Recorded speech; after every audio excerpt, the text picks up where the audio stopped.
Sorry to leave you guys hanging. That was a little bit more difficult than expected. We're on, I believe, video 2 right now, so sorry for the delay. Things like driving a forklift with a tire missing. Not exactly the most convenient. I might actually have the wheels flipped around wrong, so didn't quite go as smoothly as originally anticipated. So we'll find out when we put the motor in. Putting on that valve in there, we'll see how it's going.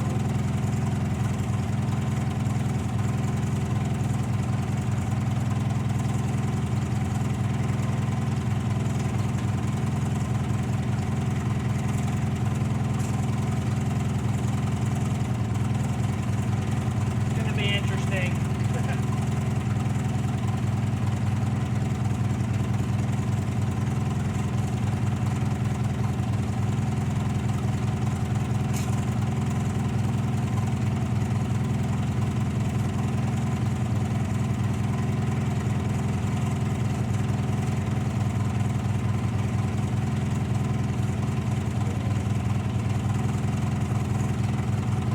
Find out how tough I am.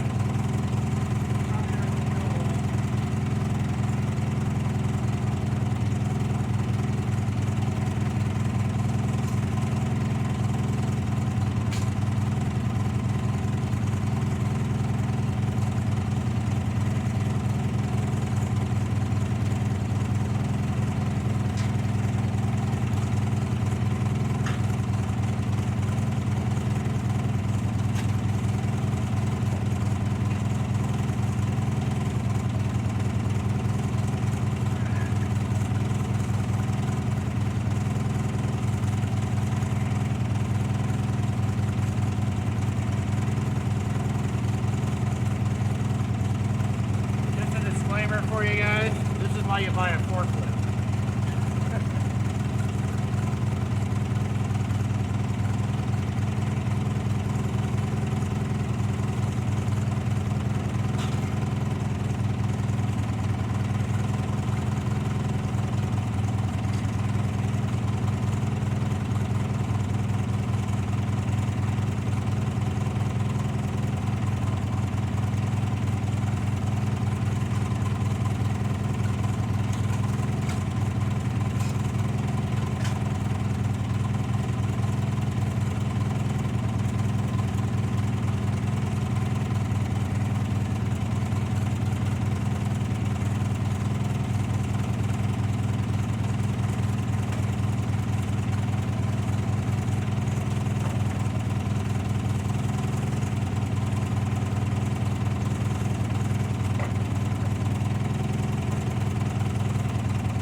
This is going to take a minute.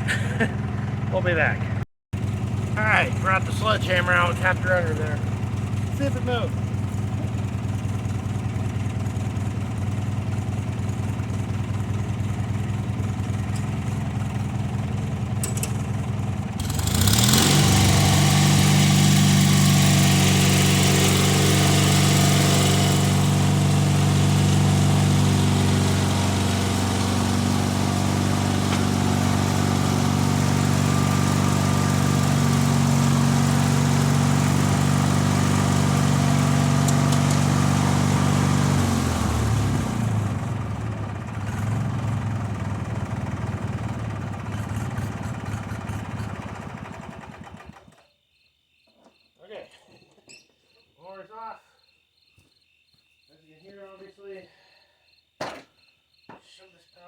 here some more.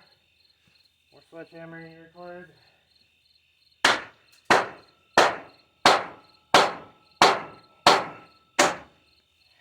that. Move as much as I wanted to, but not to be good enough. Okay. I might throw the tire underneath it just so it's easier.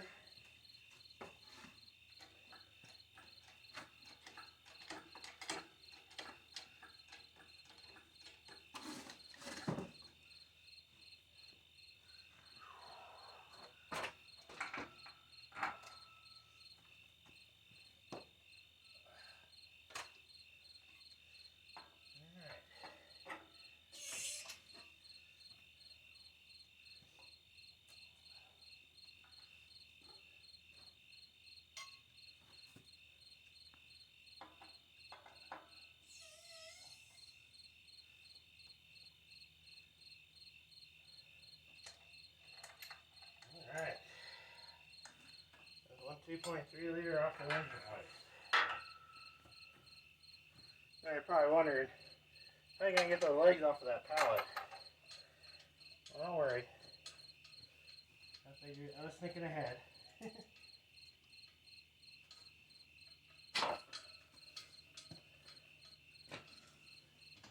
Part of why I like this.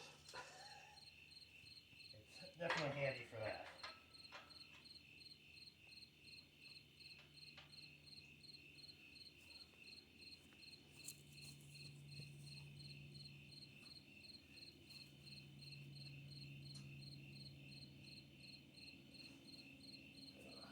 Not going to say it's trouble-free though. Hammering is required.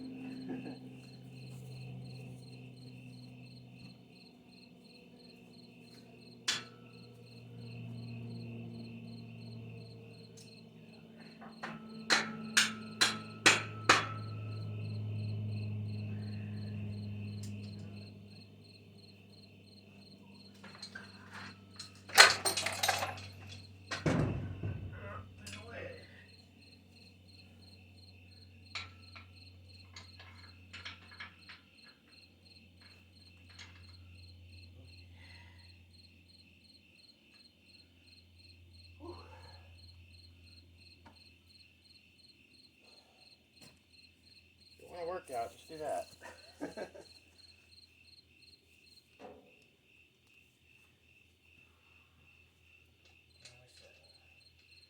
Not as good as I can expect. Not amazing, but good enough to get this out of here. Now, question is, will the mower start? Probably not. Let's see.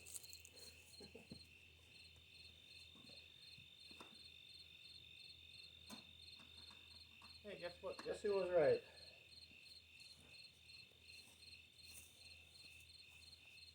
Alright, I left the key over here.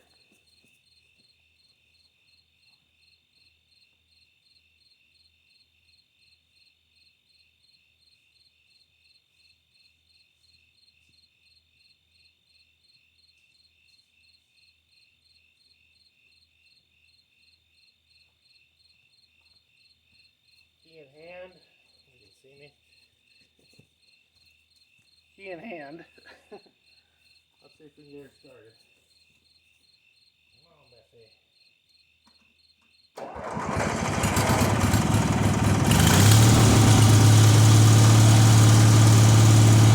Success.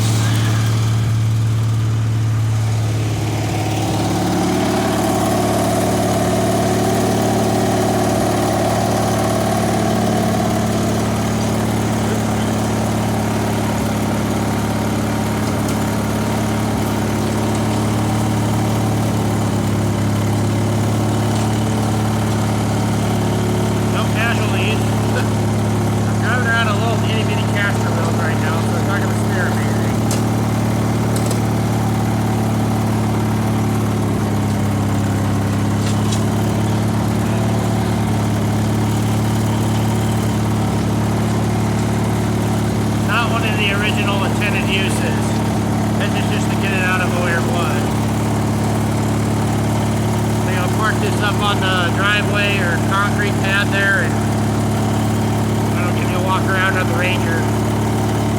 Yeah, I know we're going turtle slow right now, but I also don't want to jackknife the thing as I'm pushing the engine hoist.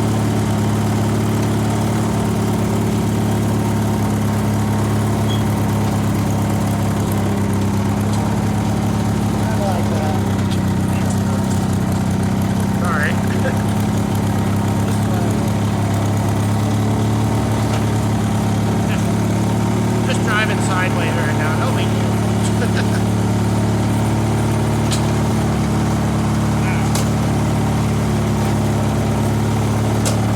I have to do some wiring, rewiring on that mower for the lights. They're a little temperamental. Alright. I said, I think what happened is I might have had the wheels flip-flopped. They weren't angled right.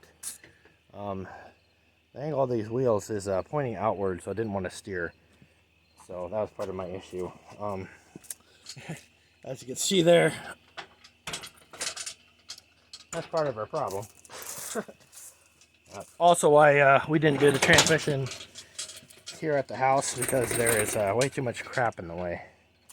So that went fairly good for just doing it by myself. I'm glad I didn't have to manhandle the transmission. I'm going to take you off the tripod now and wander. Sorry, I got a big old shot of my hand there. So, wandering over to the Ranger right now. Got the Challenger and the Ranger. As you can see, looks a little different. It's because we got some stuff tore apart on it. But you will notice one thing. You can see down in the black void there, bell housing and transmission. That is the transmission out of a 95 F-150. Me and my dad actually went and put that transmission in last weekend.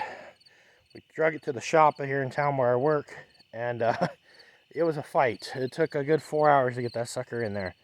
Unfortunately, I don't have the keys for the truck right now. I locked it. I know you're wondering who's going to steal it, but you never know. I don't want this truck going missing, because I would be pretty upset if it disappeared, to be perfectly honest with you.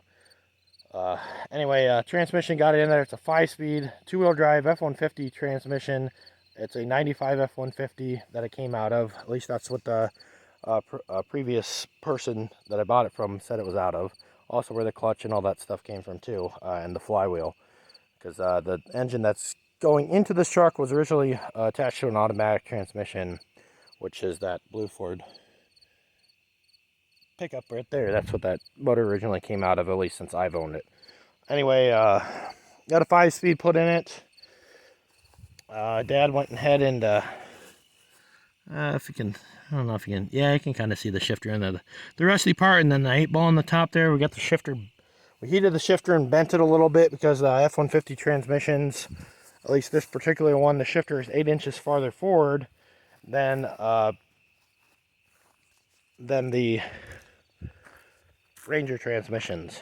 So, and I might have touched base on that on the last video I made. Anyway, project's starting to come alive here, so able to actually get some stuff done. So that's a great thing for me right now. Other than the lawnmower deal, that lawnmower's been sitting months. Shoot, we probably June. It's been there since June. I was sitting over here in the trees next to the house over here. Just fall my finger. Basically in between those two bigger trees right there. It's been sitting there for several months and has not been started. That's a good old dependable mower though. It burns a little oil, but I'm pretty happy with it. So anyway, not much going on in the shop or shed area here. We got engine still sitting on the engine stand. That's eventually going to obviously get part of the reason we built that cherry picker the way we did is so we can drive it into here, pick the motor up, and drive it out onto the grass. Because in between, for those of you that don't know, it's basically overgrown, crushed rock, and then there's the concrete pad in front of the house there, which is, like I said, all busted up. But you need to have some off-road capabilities with an engine hoist, at least when you got weight on it. Without weight, it ain't a big deal, but when there's weight on it, the wheels just dig into the ground and it won't move. So anyway, that one, just was trying to get a few things done today, and figured bring you guys along, just because we could. Hopefully you could hear. I know there's a lot of background noise between the loud mower and me walking away and to and from the camera. Basically, if you're gonna hear what I'm saying, just look at what I was doing. Is more or less, you know, look what I'm doing, and that's what's going on. I'm basically saying what I'm doing, and like I said, I got the clutch and all that stuff. You know, it's all. I got to take the clutch to work tomorrow, and take it on the brake lathe. We have a head that you can do flywheels with for our old. It's an old Amco brake lathe at work there, and that'll be our next thing for it. In case some of you guys are wondering, here's the old trusty tripod. It's just a camera tripod. I originally bought it for it's just a cheapie. What brand is the sucker even? I don't even know what brand it is. In case you're wondering. Whatever brand that is, tripod, you know, eBay special. The cheapest thing I could find, that was a tripod, and could pivot and twist, so I could set a phone on it. Well, it wasn't originally set a phone on. You can see here, there's got this yoke. That was for sighting at guns. I have 22 with a scope. I got two Henry rifles. One has a scope, one's open sights, and I was using it to attempt to sight the guns in. I'm having some trouble with that, unfortunately, but it might just be a skill level on my issue. Like I said, lever actions are not really my bread and butter. Bolt actions, I grew up shooting those and have a lot. I don't know, it makes more sense to me. The lever actions I always thought were cool, like the old cowboy movies, Clint Eastwood, John Wayne, all that stuff. I always thought those were neat rifles. Well, anyway, this turned into our tripod. This is just a piece of it's a bottom of like a folding chair, like the brace across the bottom of a folding chair. It broke on one of the chairs I have here, and it happened to fit in there. And then there's a piece of rubber up here, which I forget where that even came from. And then this here was actually off my motorcycle, was the phone holder. I didn't really ever. My phone's normally in my pocket when I'm riding my motorcycle, and I'm always afraid that the phone's gonna go flying off the bike. And I just don't feel comfortable putting it up on the bars. I also have a case on my phone, and I don't like taking the case off all the time. So that's the whole reason I do that. Plus, this is what I use to film videos with. The last thing I need is that thing going down the highway at 60 without me. So anyway, yeah, got a few things done tonight, so kind of win-win. I said it's probably at least a 2-part video. Might be working on 3, not entirely sure. Normally 25, 26 minutes. We're almost at 50 minutes right now.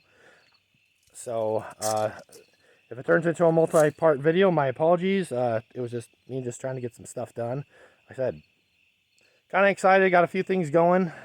Some of you might be wondering, you're selling the Challenger, you know, what are you going to use for a nicer vehicle? Well, the Ranger's nice, but, you know, I'm not going to drive that to somebody's wedding or, you know, that sort of thing. Not that it'd be kind of cool, but, you know, I'm looking at finding a 90s, like mid-90s Honda Accord. I used to have a 96 Honda Accord with a 5-speed.